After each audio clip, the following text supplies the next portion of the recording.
नमस्कार दोस्तों, welcome back to मेरे YouTube channel Manisha Shukla travel blogger में आपका स्वागत है। तो आज हम बात कर रहे हैं कन्याकुमारी की, जो कि कन्याकुमारी एक शक्तिपीठ है और इसके अलावा स्वामी विवेकानंद जी की तपोभूमि है।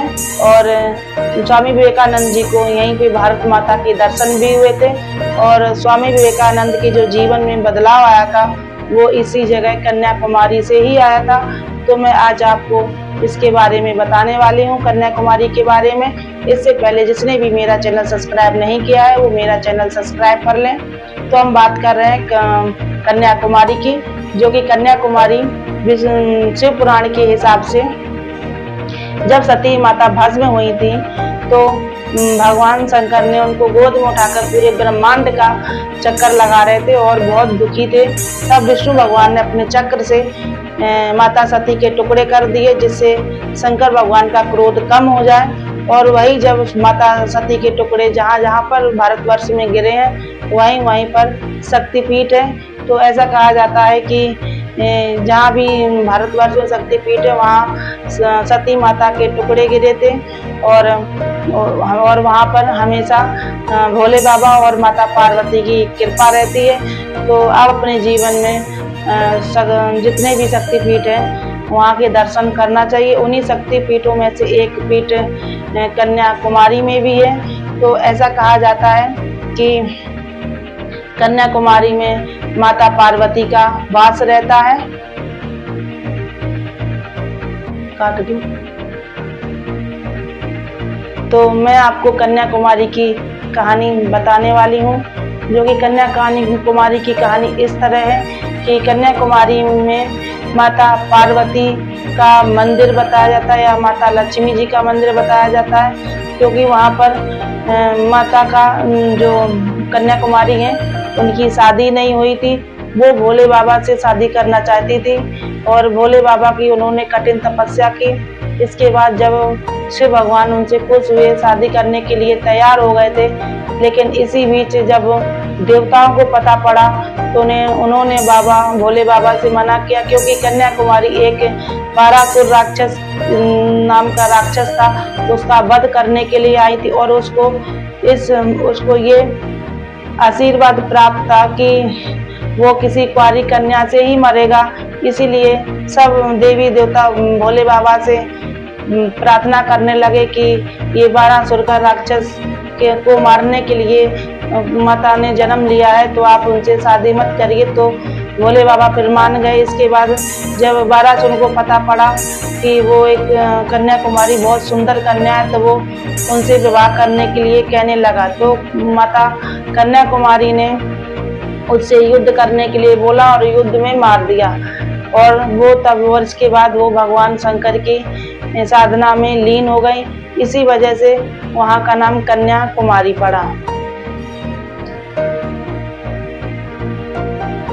ऐसा भी कहा गया है कन्याकुमारी में 3 समुद्रों का संगम होता है, बंगाल की खाड़ी, हिंद महासागर और अरब सागर। इन तीनों का कन्याकुमारी में संगम होता है। तो ये दृश्य देखने लायक होता है कन्याकुमारी में। और इसके अलावा कन्याकुमारी में सूर्य उदय और सूर्य अस्त के नज़ारे एक मनमोहक नज़ारा होता है। अगर आप कभी भी अपने जीवन में कन्याकुमारी जाएं तो वहाँ का जो सुबह शाम का जो व्यू सनसेट होता है वो बहुत प्राकृतिक और देखने लायक दृश्य होता है और वहाँ का जो मनमोहक होता है बहुत सुंदर होता है। और जो कन्याकुमारी का जो मंदिर बना है वो समुद्र के बीचों बीच बना है। और ऐसा भी कहा जाता है कि जो वो मंदिर है वो समुद्र के बीचों बीच बना है और जो समुद्र की लहरें हैं वो मंदिर से टकराती हैं। तो वहाँ की अगर समुद्र की जो ध्वनि सुनेंगे आप तो वहाँ स्वर्ग की ध्वनि से कम नहीं है। वहाँ का एक मनमोहक दृश्य रहता है कन्याकुमारी मंदिर का। अगर आप कभी भी कन्याकुमारी जाएं तो एक बार उस मंदिर को जरूर विजिट करें। और इसके बाद कन्याकुमारी में जो जाने का समय रहता है वो अक्टूबर से मार्च तक अच्छा रहता है, क्योंकि अक्टूबर से मार्च वहाँ का मौसम अच्छा रहता है। इसके बाद वहाँ बहुत गर्मी पड़ती है।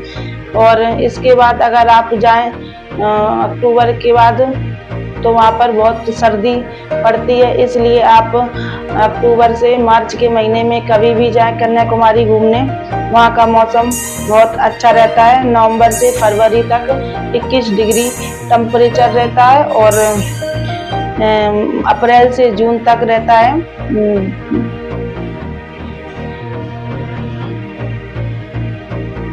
बंद कर देना। कन्याकुमारी मंदिर तमिलनाडु के राज्य में बना है, तमिलनाडु राज्य में स्थित है और यह मंदिर समुद्र के बीचों बीच अनेकों रहस्यों को समेटे हुए है।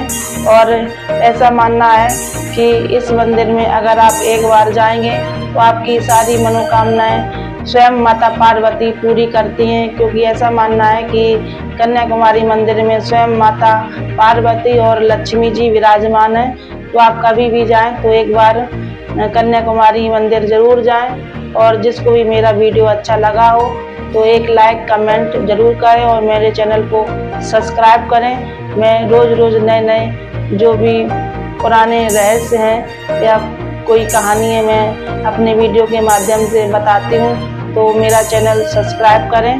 धन्यवाद।